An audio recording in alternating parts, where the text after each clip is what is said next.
Nah terus bicara bansos, di luar negeri nggak ada bansos kan bang, tapi menang tuh. Nah itu gimana? Dan bansos itu nggak cuma ada di tahun 2024, di tahun 2023 ada, di tahun sebelum-sebelumnya juga ada. Yang paling menikmati bansos itu kan sebenarnya adalah incumbent DPR RI dan DPRD. Menarik memang untuk dibahas kelanjutan dari lika-liku pencalonan Gibran Rakabuming Raka sebagai wakil presiden dari pasangan calon presiden Prabowo Subianto. Banyak orang yang mengatakan bahwa ini adalah salah satu bentuk kecurangan dari Prabowo Subianto. Karena sudah meloloskan, karena sudah mengambil Gibran Rakabuming Raka sebagai calon wakil presiden. Kita ketahui kemarin bahwa pasangan Prabowo Gibran ini harus didiskualifikasi untuk pemilu berikutnya. Dan pemilu presiden harus diulang kembali tanpa ada Prabowo dan Gibran. Sebenarnya kalau kita flashback ke belakang, semua calon dari 01 dan 03 ini sudah melamar Prabowo Gibran. Pertama adalah Anies Baswedan. Anies Baswedan sebelumnya sudah silaturahim kepada Gibran di Solo. Lalu berikutnya adalah Ganjar. Ganjar sebagai kader PDIP tentu mempunyai nilai lebih terhadap pandangan Gibran Rakabuming Raka waktu itu. Namun faktanya Presiden Joko Widodo tidak merestui Gibran untuk maju di Pilpres 2024. Nah, ini yang menjadi problematika, yang menjadi paradok pemilu 2024. Faktanya ini digaung-gaungkan oleh 01 dan 03 tanpa bukti. Di sidang juga para ahli hukum, para ahli politik, ahli sosial dan yang lain-lain, ini tidak ada yang benar-benar membuktikan bahwa Gibran ini salah satu bentuk kecurangan dari 02. Tidak ada. Kalau memang mau pemilu lagi, misalkan ada mau pemilu lagi, putaran presiden, belum tentu juga Prabowo Gibran ini kalah. Bisa jadi suaranya melambung. Lebih dari 96 juta jiwa. Jadi ayolah stop terkait narasi-narasi yang mengatakan bahwa Prabowo Gibran ini curang, 02 ini curang, dan sebagainya. Kita harus mengakui seluruh masyarakat Indonesia sudah membuktikan, sudah berdemokrasi dengan memilih pasangan presiden 02. Ini adalah bentuk demokrasi. Ini bukan persoalan kecurangan-kecurangan. Tapi ini memang mayoritas suara rakyat, 96 juta. Ini adalah suara rakyat. Tidak bisa ditipu-tipu. Kita lihat tayangan dari Zulfan di kanal YouTube Zulfan. Ya kalau saya kan selalu meminjam kata-kata tim hukum 02 ya. Satu saksi yang mereka hadirkan itu saksi-saksinya nggak tahu keahliannya apa. Ya. Ya, jadi itu ada dikatakan oleh Pak Hotman misalnya, Hotman Paris udah bilang ini saksi, kalau setahu saya saksi itu harus duduk itu saksi ahli. Kalau misalnya bilang ahli bidang apa lalu? Gitu kan? Ini kan harus jangan saksi ahli tapi ahli di bidang semuanya. Nah, itu sempat dihadirkan oleh makanya lawan. oleh kata Yusril ini ahli hukum, ekonomi atau ahli nujum kan? Nah, iya karena terlalu banyak keahliannya tapi sertifikasinya apa? Lalu gini, misalnya kemarin ada saksi dia sebagai kepala desa.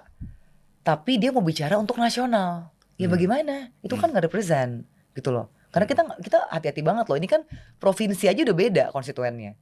Bagaimana bisa sampling misalnya Dari desa. dari satu desa atau dari satu TPS mau digeneralisir untuk Seluruh satu Indonesia. Indonesia. Nah terus bicara bansos. Di luar negeri nggak ada bansos kan bang, tapi menang loh. Nah itu gimana? Dan bansos itu nggak cuma ada di tahun 2024, di tahun 2023 ada, di tahun sebelum-sebelumnya juga ada. Yang paling menikmati bansos itu kan sebenarnya adalah incumbent DPR RI dan DPRD gitu loh.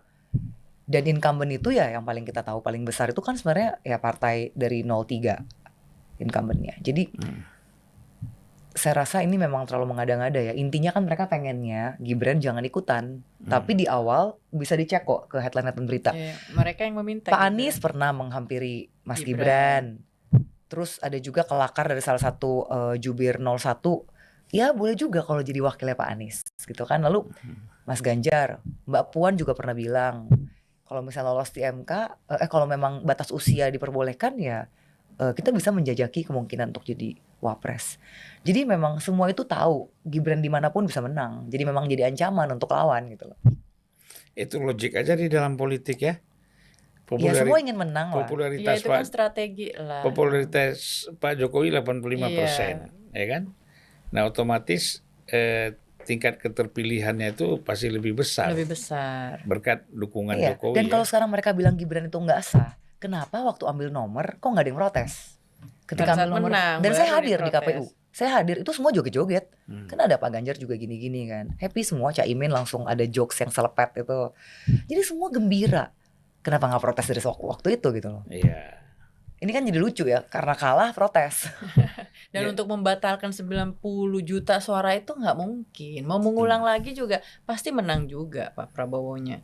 Timnya udah pasti. Jangan-jangan nanti saya curiga Iya. malah angkanya lebih tinggi loh kalau mau Nah diulang. itu dia, sama kayak pengulangan di Malaysia kan, angkanya lebih tinggi. Di mana-mana Prabowo tinggi. Dan memang nggak bisa dibohongi, hati masyarakat di bawah memang suka 02 kok.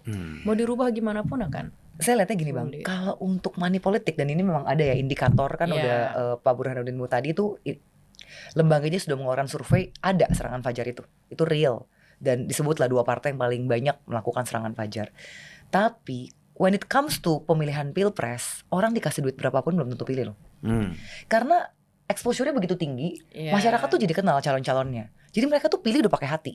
Kalau pemilihan pileg memang agak berat, nggak ada exposure untuk tahu siapa Iya, Mbak Suci, siapa aku, mereka kurang kadang exposure-nya kurang. bingung ya. Kalau presiden udah Iya. tahu dan mereka udah pada pilihan masing-masing. Bahkan mereka yang perang di grup-grup keluarga tuh fight soal capres karena udah harga mati 02. Jadi agak Iya. susah kalau mau curang Susah, untuk mau pilpres. Ini nggak bisa ya. Iya terketat ya. Iya, jadi Iya. saya setuju tuh ya. Kalau mau diangket, angket juga dong pileknya. PSI mohon nih. Karena kita juga banyak indikasi suara kita dicuri meskipun ada partai yang track bilang PSI curi suaranya. Oke, kalau mau angket yang adil. Saya juga minta pilek dibuka Kalau selebar-lebarnya. mau money Diangketkan politik juga. juga 300 juta pemilih berapa biayanya? Nggak mungkin kan. Ya itu berat lah. Ya jadi memang persoalan di Mahkamah Konstitusi ini kan nampaknya hanya pelayanan aja ya, memuaskan. Iya, Memuaskan konstituen mungkin ya, konstituen. supaya wah saya yang udah belum fight bisa sampai move terakhir on. gitu. Iya. Kemarin kan ada yang jokes bilang gini, ini hanya memuaskan pemodal aja supaya dia ada pertanggungjawaban bahwa Iya, sudah fight sampai udah. akhir. LPG Udah diperjuangkan.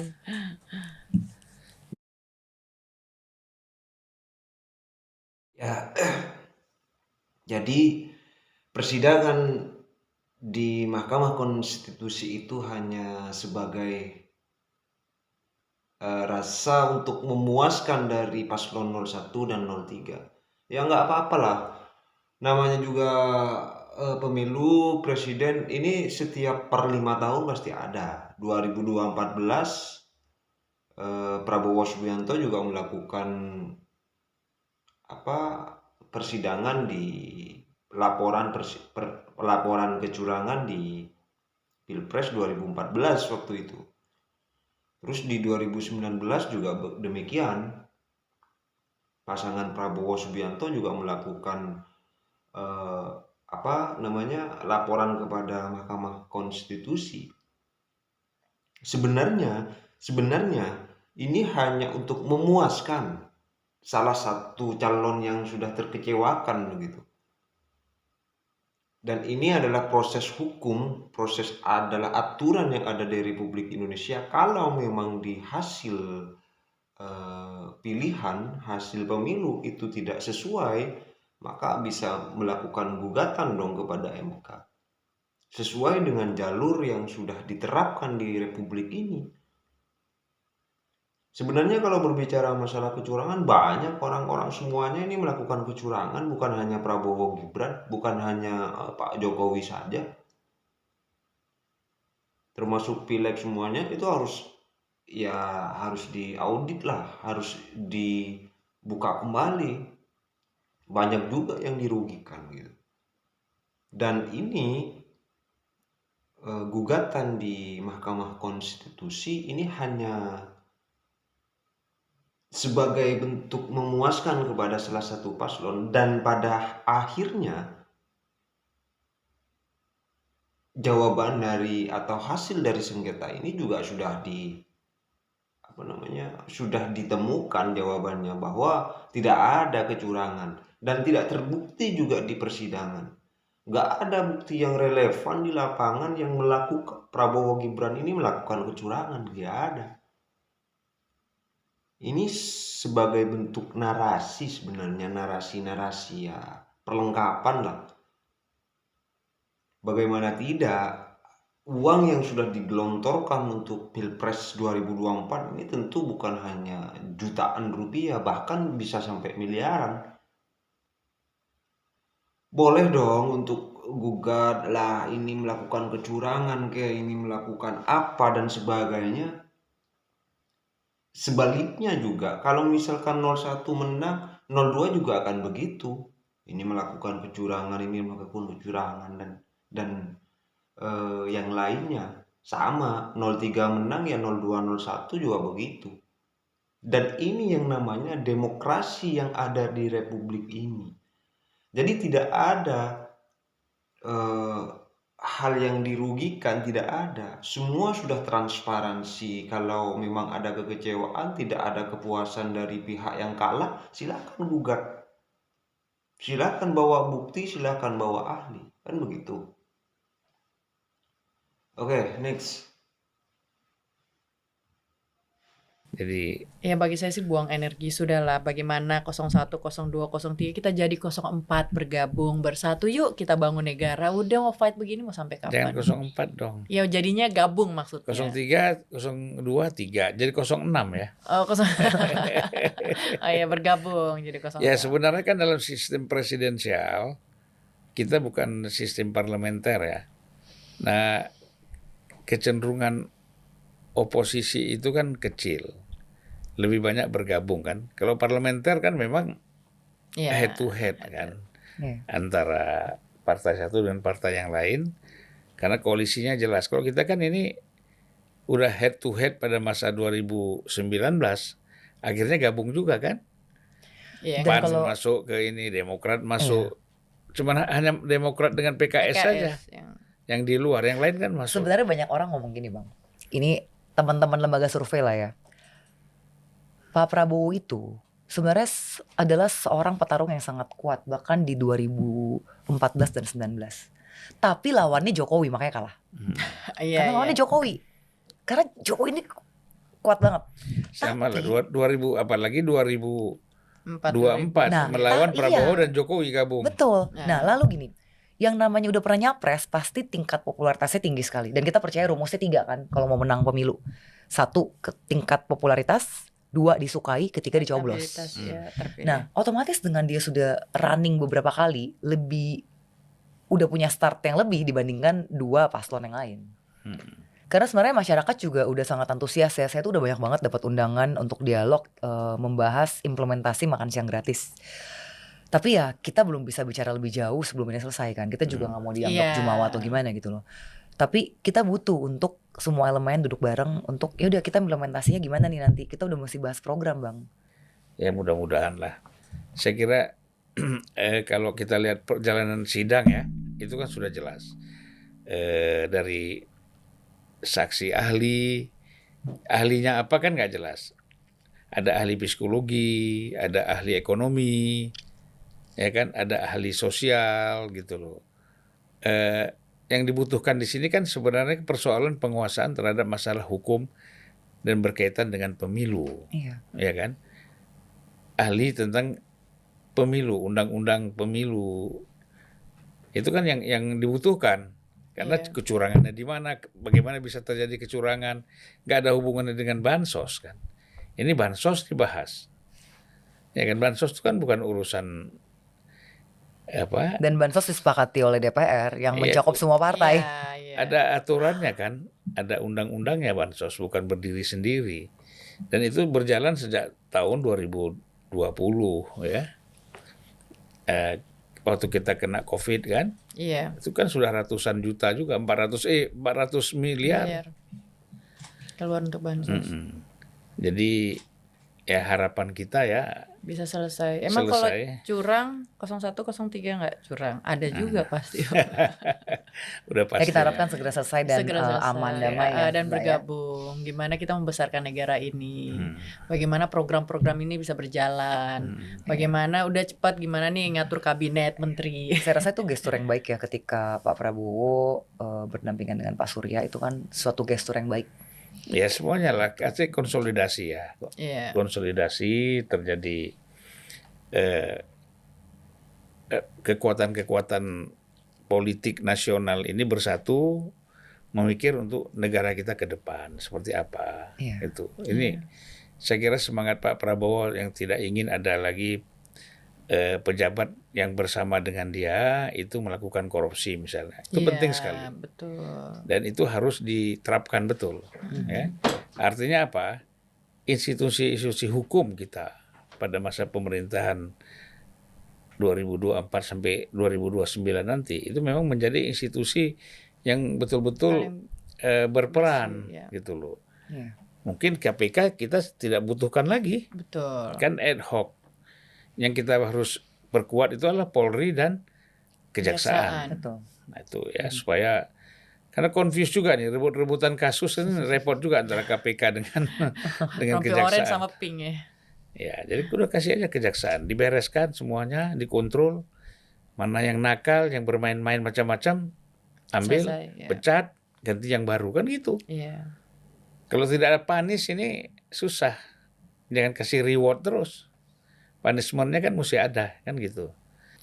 Nah, kita ini sebenarnya ingin ngobrol-ngobrol aja persoalan perempuan dan politik. Ya. Kutipan sedikit video dari channel Zulfan Lindan membahas tentang sebenarnya semuanya melakukan kecurangan, baik itu 01 ataupun 03. Cuma mungkin 01 dan 03 ini adalah kalah politik sehingga kalah dalam pemilu Pilpres 2024.